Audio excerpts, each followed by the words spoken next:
Hello friends, ഞാൻ എൻ്റെ കൂട്ടിട്ട് വരും. ഓമേ, നീ വ്ളോഗ് ചെയ്യണം പറഞ്ഞിട്ടേ ഉറക്കെ സംസാരിക്കണം. നിന്റെ മനസ്സിലല്ല സംസാരിക്കേണ്ടത്.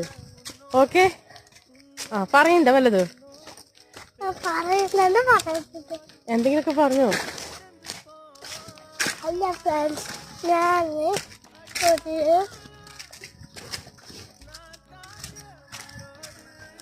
ഇന്ന് തന്നെ സംസാരിക്കണം കേട്ടോ, നാളെ ആക്കരുത്. അറിയില്ലേ നിനക്ക്? എന്നാ അറിയില്ല. ഓക്കെ, എന്നാ ചേച്ചിന്റെ കൊടുക്ക. ഹലോ ഫ്രണ്ട്സ്, ഞാൻ ഇന്ന് ക്ലാസ്സിൽ പോവാൻ ഞാൻ ഒരു ഡ്രസ് ഓർഡർ ചെയ്തായിരുന്നു. ബ്ലൂവും പിന്നെ സിമ്മന്റെ കളറായിരുന്നു. ഡിസൈനുണ്ട്, പിന്നെ ഒരു നിർത്തിക്ക് വന്ന് സ്കൂള് ബെല്ലടിക്കപ്പോ ഇതൊക്കെ ലൈക്ക് ഷെയർ